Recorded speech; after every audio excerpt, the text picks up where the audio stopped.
कडे गेला पण कोणाचाही औषधाने परिणाम झाला नाही। त्यावेळेला एका संताकडे गेला। त्या संतांना घडलेली घटना सांगितली, मन मोकळेपणाने सांगितली। संतांजवळ वास्तविकता लपवायची नाही, संतांजवळ मन मोकळेपणाने बोलायचं। आई वडिलांजवळ नाही बोलता आलं तरी चालतं, पतीजवळ सांगता आलं नाही तरी चालतं, पण संतांकडे सांगावं। संत महात्मे योग्य असा मार्ग देतात। त्यांनी कागद घेतला, त्या कागदावरती गीतेचा शेवटचा श्लोक लिहिला, त्यातल्या गुडल्यांचा अंगारा घेतला, त्याची पुढी बांगलीच्या शिक्षकाजवळ दिली, भाग ती खिशात ठेव, आता याच्यानंतर तुला काही त्याची बाधा होणार नाही। नंतर हा रोडनी जायला लागला, त्याच मार्गाने ती म्हणायला लागली, गुरुजी आई लव यू, आप किसी लिए जो है उसे बाहर को निकाल कर रख लो, हर दिन की तरह आपसे मैं प्यार करना चाहती हूँ। हा म्हणायला लागला, तुझ्या तावडीचा सुटायचा आहे मला, कारण घटना अपरात्री याच्या रूमवरती आली, दिवा भेटत होता, इलेक्ट्रिक नव्हती। दोघांच्या प्रणय क्रीडेमध्ये दिव्याच्या प्रकाशाची झोत अडचण भासते, म्हणून हा दिवा आता विझवून टाक। 10 फूट अंतरावरती दिवा होता, 10 फूट अंतरावरती हे दोघेही होते। हिनं झोपल्या झोपल्याच आपल्या खाटेवरून हात लांब केला आणि हाताने दिवा विझवला। त्याच वेळेला हा घाबरला होता, बापरे ही कोणी प्रियसी नाही, ही प्रत्यक्ष पिशाच आहे। दुर्दैव माझीच्या तावडीत सापडलो, सुरू कसा? संतांनी दिलेला प्रसाद खिशात ठेवला। ती म्हणायला लागली, छोड़ दो इसे, जरा बघायला मिळतं डालो। हा म्हणे सगळं करेल पण तेवढं करता येणार नाही, वैतागली। 1 दिवस झाले, 2 दिवस, 3 दिवस, 8 दिवस झाले। ओ सर क्यों ऐसे करते हो, मैं तो आपकी लाडली हूं ना, आपकी जेब में जो रखा है वो जरा बगल में तो कर दो। तो म्हणाला, नाही तू माझा जीव घेशील अशाने। महिना झाला, 2 महिने झाले, आता ती येतच नाही। आणि आता याचं शरीर व्यवस्थित झालं, मानसिक स्वास्थ्य आणि शारीरिक स्वास्थ्य याचं चांगलं झालं। त्यावेळेला हा विचार करायला लागला, ना मैं डॉक्टर के करीब गया, ना किसी को बुलाया, लेकिन एक संत ने कुछ कागज का टुकड़ा लिया और यज्ञ कुंड से कुछ रक्षा निकाली, उसकी पुड़िया बनाई, मेरे जेब में रखने के लिए दे दी। तो एक चेटकी, ये पिशाच मुझसे दूर जा रहा है, तो आखिर इसमें है क्या? What is the wonder in this पुड़िया, या पुड़ित वर्ण काय आश्चर्य आहे? त्यावेळेला त्या संतांच्या जवळ गेले, हे गुरुजी संतांजवळ गेले, हात धरून गेला, महाराज जी क्या ऐसी दवा कि वो मेरे करीब नहीं आती? त्यावेळेला पुडी उघडली, रक्षा त्याचं गुंडात टाकली आणि कागद वाचून दाखवला। त्यावरती श्लोक लिहिलेला होता, श्रीमद भगवद्गीतेचा शेवटचा श्लोक 18व्या अध्यायातला, यत्र योगीश्वर कृष्णो यत्र पार्थो धनुर्धरः तत्र श्रीर्विजयो भूति ध्रुवानी तिरुमतिर्मम। हा श्लोक लिहिलेला होता। या एका श्लोकानं त्या तरुण शिक्षकाची चेटकींच्या हातून सुटका झाली। असे करोडो श्लोक आपल्या धर्मशास्त्रात आले आहे। हे साचाची बोलाची नवे हे शास्त्र, पै संसार दिनते शस्त्र, आत्मा अतर्विते मंत्र अक्षरे ये विठला विठला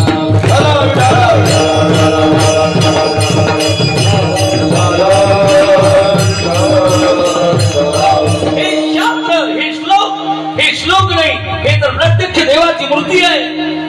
आणि असा वेद मूर्तिमंत श्लोकामध्ये काव्यात्मक वर्णन करतोय तो देवाचं। देवाचं गातो, देवाचे गुणानुवाद गातो, तो वेद आहे। श्रुती आणि वेद हात वर करून बोलायला लागले, आम्हाला हा कळला नाही, हे कोड आहे। वास्तविक ज्याने विश्व निर्माण करावं, ज्याच्या सत्तेने तेरे सत्ता से सागर जलाना पड़े, काय होतं? सारी दुनिया का तू ही कर्णधार है, हाँ देखो उसको न किसका लगा पार है। कर्णधार तू जगाचा, तुझी सत्तेने तेरा बोल, तुझी सत्तेने तेरा बोल,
तो बोलका झाला. सूर्य जरी चालतो तरी सत्ता त्याची आहे.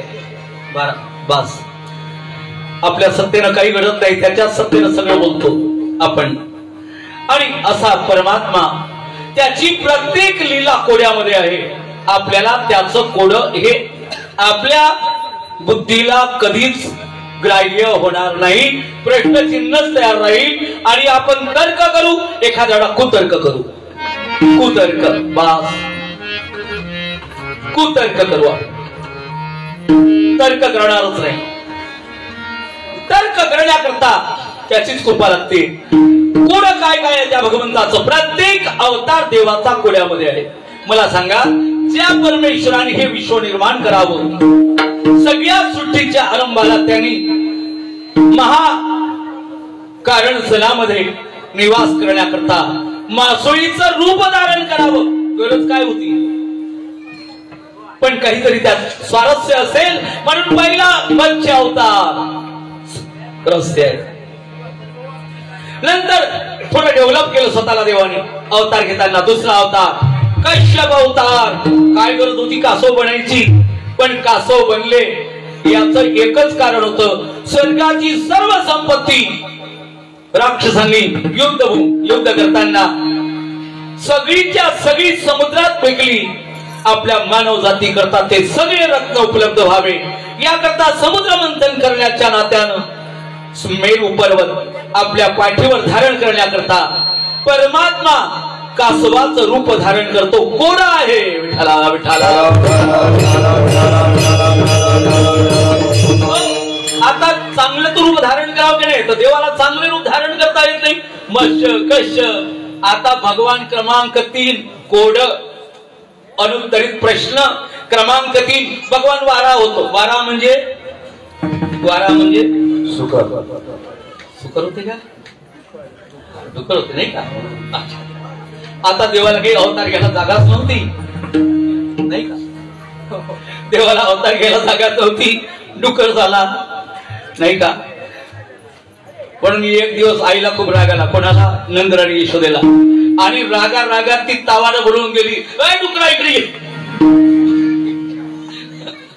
कधी कधी आपली मम्मी म्हणते ना आपल्याला राग आल्यानंतर, मुलगा असला तर डुकरा इकडे गे. हा, आणि कदाचित एखाद्या जातीवाद समाजामध्ये एक शब्द आहे, हे डोकरी. डोकरी माझी नाही, डोकरी म्हणजे म्हातारी असो.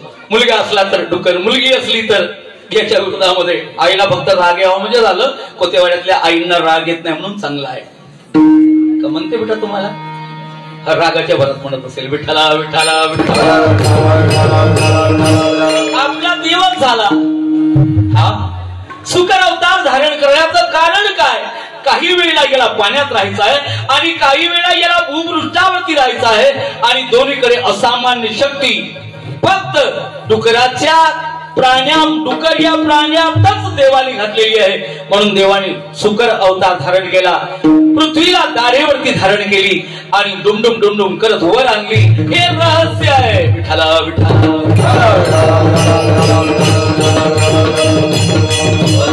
आता बाबांना काहीतरी डेव्हलप करायचं की नाही? रहस्य सांगून राहिलो आपण भगवान कृष्णाचं. सुकर अवतार झाला, मत्स्य कश्य वराह नाही का? आता या बाबांचं चांगलं रूप नाही धारण करावं. आपल्या देवाला काही कळत नव्हतं का आपण बोलावं? हे तर साधी गोष्ट झाली. आता आपल्या देवाला कळू नाही का? पुढचा अवतार घेतला परशुराम. माणूसही नाही आणि प्राणी नाही. शरीर माणसाचं आणि तोंड नरसिंह. हा, नरसिंह. तोंड सिंहाचं नाही का? आता देवाला माहित नव्हतं का नरसिंह? आपण सिंहाचं तोंड धारण केल्यानंतर लक्ष्मी माता आपल्यावर प्रसन्न होईल का? प्रत्येक स्त्रीला पतीकडून काय अपेक्षा असते? सौंदर्याची. हा, कन्यावर यती रूपम. माता भगिनीला अपेक्षित आहे तिचा पती रूप सौंदर्यवान. एक दिवशी घडला, आई साहेब लागल्या पाय दाबायला. लग्न झाल्यानंतर प्रत्येक पत्नीनं पतिदेवाची पाय दाबावे. दाबलीच पाहिजे, फक्त पायात दाबावे पण नाही तुम्ही नरड दाबा. आपलं असतं काऊन बरं नाही वाटत का? खिशातला जर पगाराचा पैसा काढायचा असेल तर. पण आता ते मोदीजीनं इकडे तिकडे करून टाकला. ऑनलाईन पेमेंट नाही का, आता पैसे काढायची गरज नाही. ऑनलाईन पेटीएम, गुगल पे काय काय काढलं, पण तरी चोऱ्या व्हायला लागल्या. हे आश्चर्यच आहे. बस आईसाहेब लागल्या पाय दाबायला. पाय दाबता दाबता देव म्हणायला लागले, अरे दाबणं एवढ्या जोरानं दाबायचे असतात काय? तुझ्या मनात काहीतरी कपट आलं. कपटानं दाबतच नव्हते आई. आता एकदम हातच फिरवायला लागले. अजून आराम दाब. आता फक्त सावली हाताची करायला लागल्या. अजून आराम दाब. काही समजत नाही म्हणे नवऱ्याची दात. आम्ही बायकांनी सेवा करायची तर इतकं सेवा करता करता त्रास देऊ नये नवऱ्याच्या दातीनं. अहो पण मी सावलीच पाडायला लागली ना, काही दाबते का तुमचं कोणतंही अंग नाही? अधिकार आहे माझा पाय दाबण्याचा. अरे म्हणत दाबणं त्रास व्हायला लागला. नवरा बायकोंचं लग्न झाल्यानंतर हे असं चालतच असतं. म्हणून जे जे लग्न झालेले आमचे पोरं आहे की नाही ते खरंच सुखी आहे.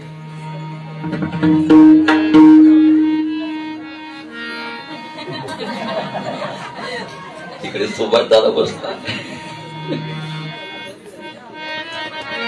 हा एकटा जीव सदाशिव रहे रान में खाए पान में आवाज पुनो कान में. काही घेणं देणं नाही.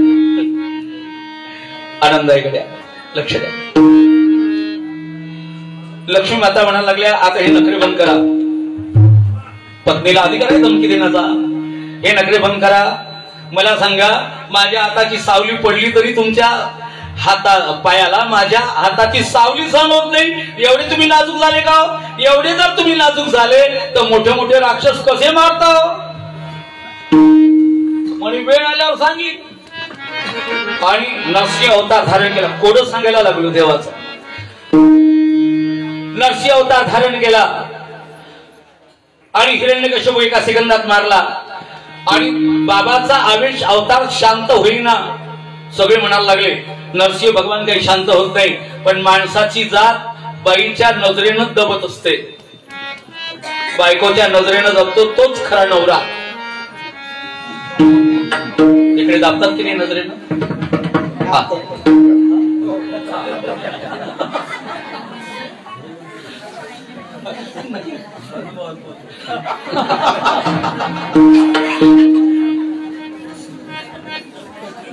लाईव्ह चालू आहे, नाही तर सगळं नाव घेतलं तर अडचण तयार होईल. नजरेनेच दाबतो आपण.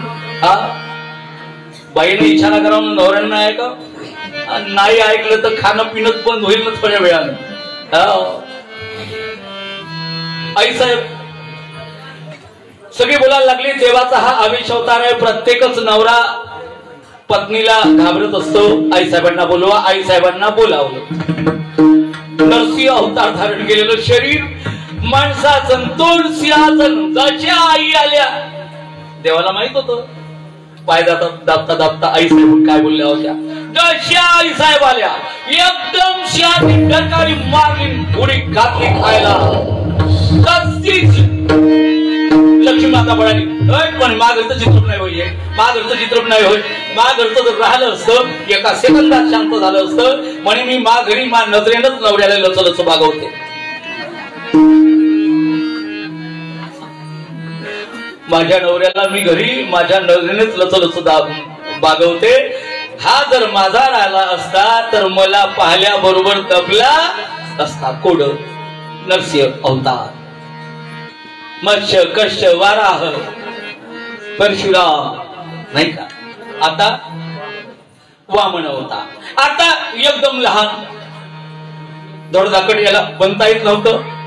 बनता येत होतं पण कोड कार्य भक्ताचं करायचं आहे.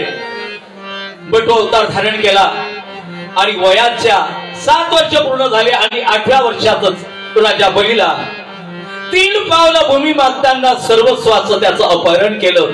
याच्या अवताराचं कोड आहे विठ्ठला विठ्ठला विठ्ठला.